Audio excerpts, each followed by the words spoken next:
नमस्कार, मैं उमेश कुमार आप सभी के बीच में पुनः उपस्थित हूँ नेक्स्ट जेन स्कॉलर्स हब की ओर से। जैसा कि आप लोगों को पता है कि हमारा ये रेगुलर कोर्स इलेक्ट्रोस्टैट्स का चल रहा है, उसमें हम लोग इलेक्ट्रिक फील्ड पढ़ चुके थे, उससे रिलेटेड न्यूमेरिकल्स भी पढ़ चुके थे। आज हम लोग इलेक्ट्रिक डायपोल पढ़ेंगे और उससे रिलेटेड जो न्यूमेरिकल्स होगा वो आगे आने वाला सेशन में होगा। तो आज हम लोग थ्योरी करने का कोशिश करेंगे और इस सेशन के दौरान आप लोग बने रहिए और हमारा चैनल को सब्सक्राइब कर लीजिए और लाइक कीजिए, शेयर कीजिए, है ना। जैसा कि आप लोगों को बताया कि आज हम लोग शुरू करेंगे इलेक्ट्रिक डायपोल। तो इलेक्ट्रिक डायपोल को हम लोग लिखते हैं, what is electric dipole.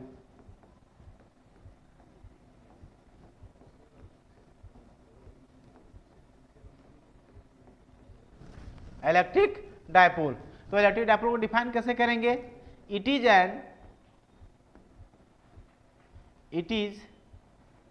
an arrangement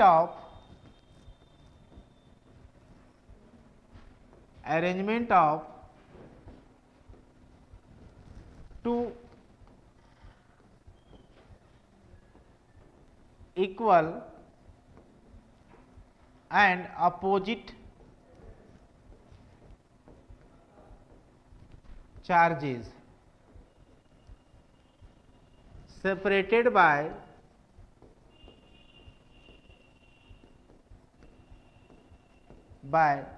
some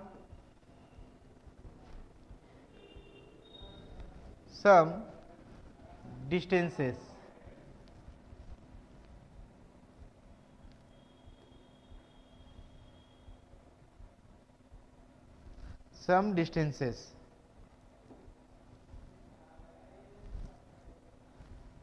Some distances. Okay, तो हम मान लेते हैं ये दो चार्ज लेते हैं, एक नेगेटिव और एक पॉजिटिव चार्ज। दोनों का बीच का कुछ सेपरेशन ले लेते हैं, है ना। और सेपरेशन को जनरली हम लोग लेते हैं 2a, लेते हैं क्या है 2a सेपरेशन लेते हैं।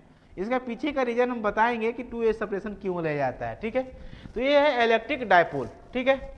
अब इलेक्ट्रिक डायपोल तो ये हम निकाल लिए। अब electric field, dipole electric field क्या होता है, तो आप समझिए कि आप एक डिफाइन हम लोग टर्म करेंगे डायपोल मोमेंट। डिफाइन क्या करेंगे, डायपोल मोमेंट। तो डायपोल मोमेंट को हम लोग डिनोट करते हैं स्मॉल p से। एक वेक्टर क्वांटिटी है जो क्या दिखाता है, स्ट्रेंथ ऑफ, है ना। ये क्या आएगा, it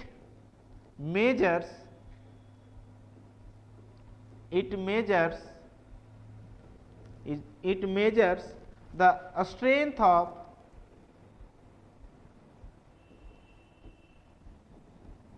electric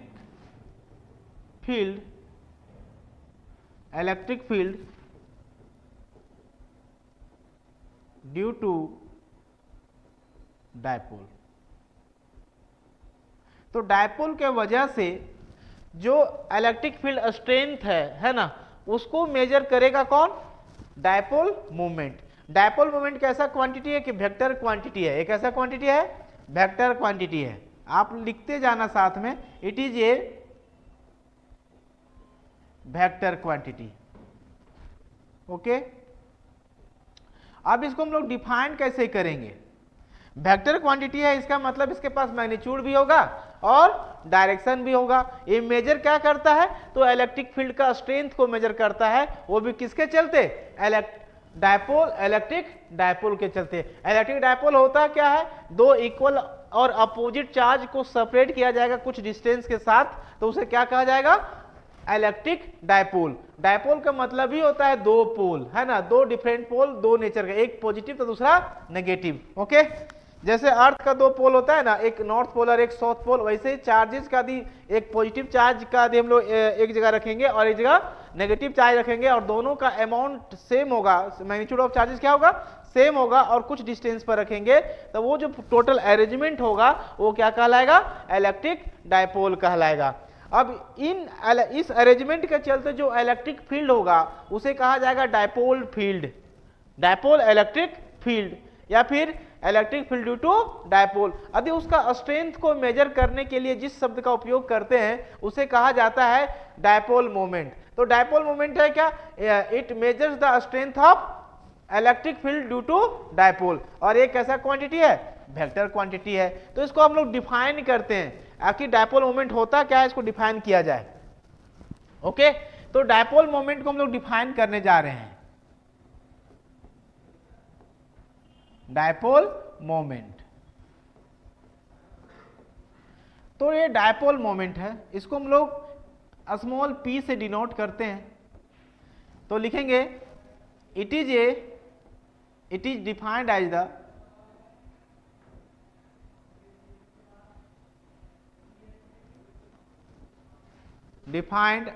the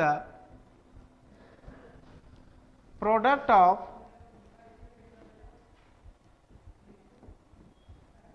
magnitude of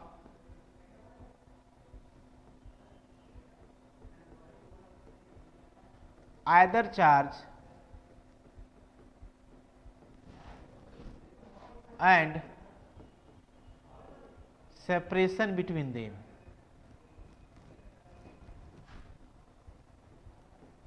Separation between them. देखिए ये कह रहा है कि इसको हम डिफाइन कैसे करेंगे। मान लेते हैं एक नेगेटिव चार्ज है, एक पॉजिटिव चार्ज है, दोनों का बीच का जो सेपरेशन है कुछ हम ले लेते हैं, कितना ले लेते हैं, 2a, है ना। तो जो डायपोल मोमेंट है वो क्या है, product of magnitude of either charge, मतलब कि दोनों चार्जेस में से किसी एक का मैग्नीट्यूड मतलब q, और इन दोनों का बीच का डिस्टेंस कितना होगा, 2a। तो ये क्या हो जाएगा, 2aq, ये हो जाएगा आपका मैग्नीट्यूड ऑफ डायपोल मोमेंट। क्योंकि ये एक वेक्टर क्वांटिटी है, कैसा क्वांटिटी है, वेक्टर क्वांटिटी है, तो इसका हम लोग लिखेंगे P is equal to 2aq, तो यहां पे साइन चढ़ जाएगा वेक्टर का। अब बोलेगा सर ये तो मैग्नीट्यूड हमको तो पता चल गया, लेकिन इसका डायरेक्शन किधर होगा। तो ये याद रखिएगा, जो डायपोल मोमेंट का जो डायरेक्शन होगा वो हमेशा अलोंग द एक्सिस होगा, डायपोल का एक्सिस के अलोंग होगा, और वो भी किधर होगा, नेगेटिव से पॉजिटिव चार्ज की ओर। तो हम यहां पे लिखेंगे डायरेक्शन ऑफ डायपोल मोमेंट, मतलब electric dipole moment, dipole moment is along the axis of dipole,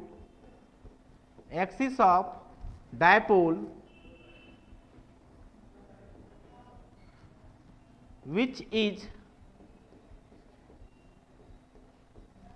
negative charge to positive charge। Okay, जो डायपोल इलेक्ट्रिक डायपोल का जो रिएक्शन होगा क्या होगा, नेगेटिव चार्ज से पॉजिटिव चार्ज की तरफ होगा, और हमेशा अलोंग द एक्सिस होगा। अब यहां पे कुछ टर्म समझ लीजिए कि एक्सिस किसे कहा जाएगा। समझ लिए कि यहां पे कुछ कुछ टर्मिनोलॉजी है वो समझना है आप लोग को, है ना। ये माइनस क्यू है और ये प्लस क्यू है। अब यहां पर एक्सिस किसे कहा जाएगा, तो एक्सिस उसे कहा जाएगा जो दोनों चार्ज, एक स्ट्रेट लाइन जो दोनों चार्ज को ज्वाइन करता है, इसे कहा जाता है axis of dipole, axis of dipole. Okay, अब यहां पर देखा जाए ये है नेगेटिव चार्ज, ये है पॉजिटिव चार्ज, जो डायपोल मोमेंट का जो डायरेक्शन होगा वो किधर होगा, नेगेटिव से पॉजिटिव होगा और अलोंग द एक्सिस होगा, ये जरूर याद रखिएगा। अच्छा, इन दोनों का बीच का जो डिस्टेंस है, ये जो हम 2a का जो बोल रहे हैं, जो वहां भी लिए थे, इसे कहा जाता है लेंथ ऑफ डायपोल। ये क्या है, length of dipole. Okay, length of dipole.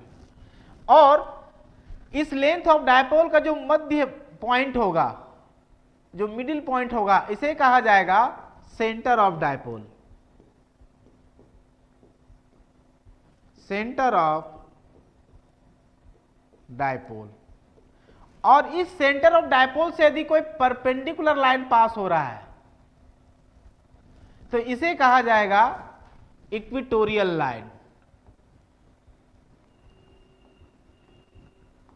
Equatorial line, आप इस शब्दों को जरूर देखिएगा, क्योंकि ये सारे शब्द जब हम लोग इलेक्ट्रिक फील्ड कैलकुलेट करेंगे तो वहां पे हम लोग इसको उपयोग करेंगे, है ना, यूज करेंगे इसे, है ना।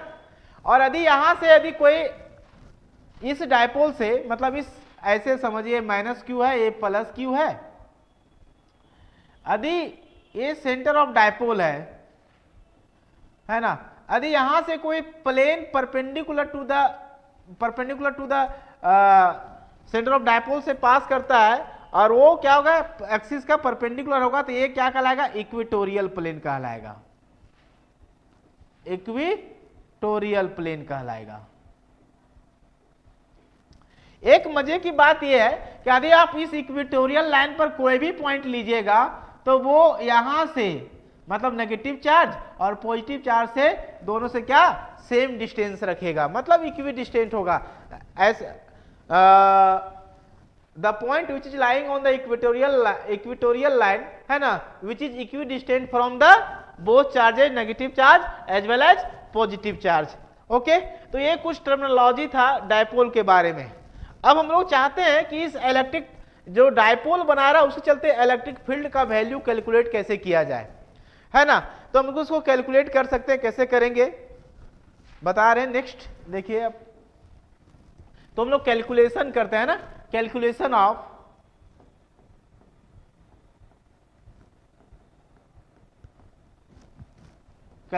Of electric field intensity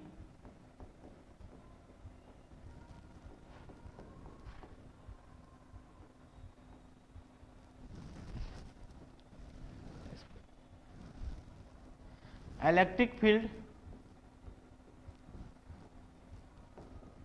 intensity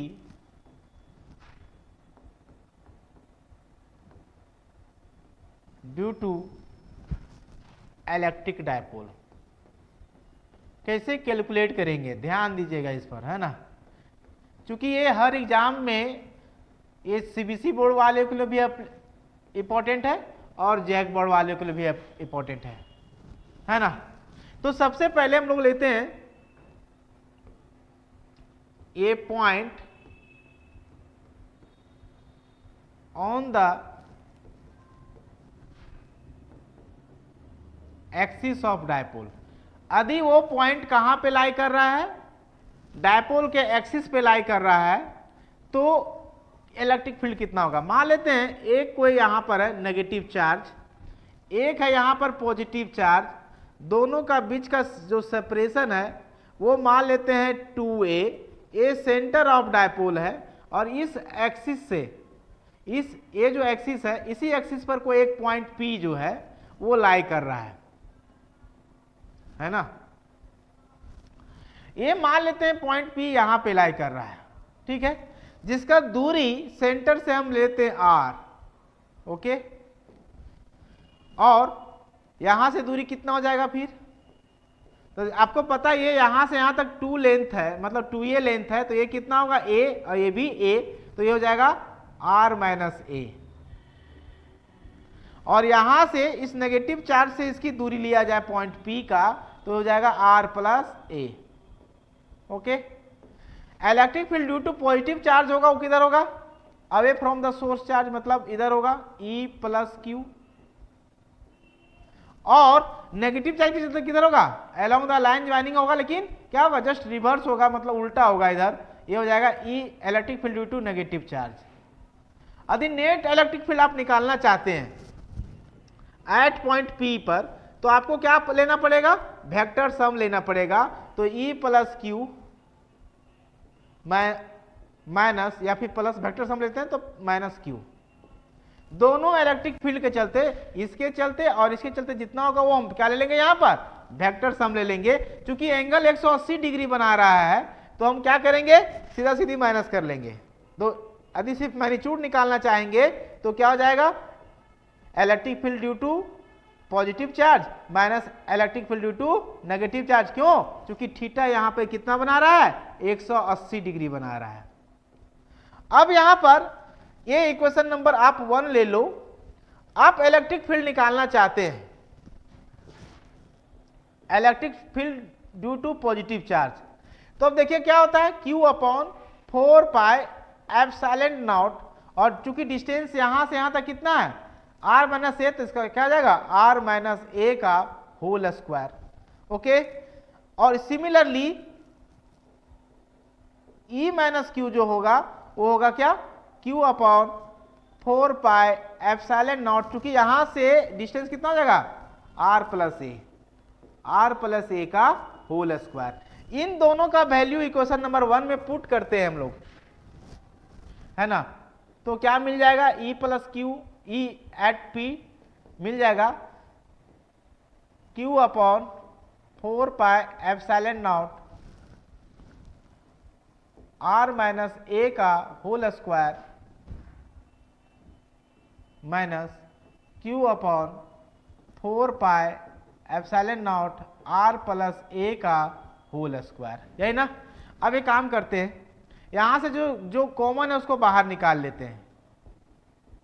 बचेगा हमारे पास क्या, r माइनस ए का होल स्क्वायर माइनस ये क्या बचेगा, r प्लस ए का होल स्क्वायर। आप इसको सॉल्व कीजिए, आप सॉल्व कीजिएगा तो क्या मिलेगा मैं लिख देता हूं। यहां पे जो मिलेगा वो मिलेगा कुछ इस प्रकार से, r स्क्वायर माइनस ए स्क्वायर का पावर होल स्क्वायर, और ये मिल जाएगा 4ra, यही आपको मिलेगा। आप ऊपर सॉल्व कर लीजिए, एलसीएम ले लीजिएगा, है ना। तो ये electric field eight point P निकलेगा।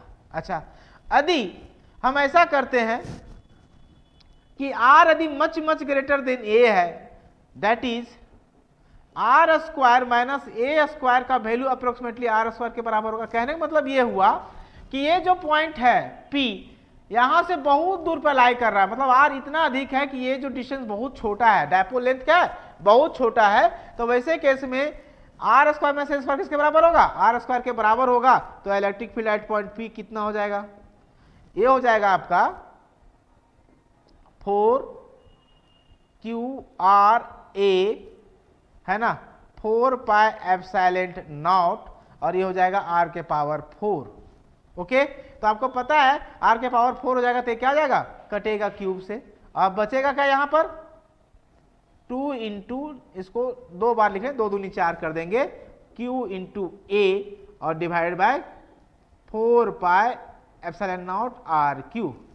अब आपको पता है ये क्या है, डायपोल मोमेंट है, अभी जस्ट बढ़ाए थे, वो क्या है, डायपोल मोमेंट है। तो उसके जगह पे आप डायपोल मोमेंट रख सकते हैं, मतलब P रख सकते हैं। क्या हो जाएगा 2P divided by 4 pi epsilon naught r Q. इसको और शॉर्ट फॉर्म में लिख लीजिए आप, तो ये 1/4 पाई एप्सिलॉन को क्या लिख सकते हैं हम लोग, K लिख सकते हैं। तो ये क्या हो जाएगा 2KP divided by r Q.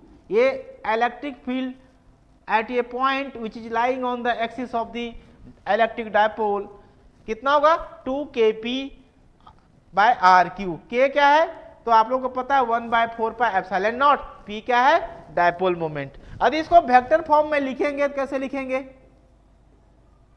लिखेंगे 2K और P के ऊपर वेक्टर का साइन और यहां पर r क्यू दे देंगे। आप देखिए जो डायपोल मोमेंट होगा वो किधर से किधर होगा, नेगेटिव से पॉजिटिव होगा। और आपको जैसे ये पॉइंट है, तो ये पॉइंट देखिए यहाँ पर पॉइंट P से कितना दूरी पर है, नजदीक है, और माइनस Q से दूर है। तो यहाँ जो इलेक्ट्रिक फील्ड का जो प्रभाव होगा प्लस चार्ज के चलते ज्यादा होगा, और इस चलते नेगेटिव और नेगेटिव चार्ज के लिए क्या होगा, कम होगा।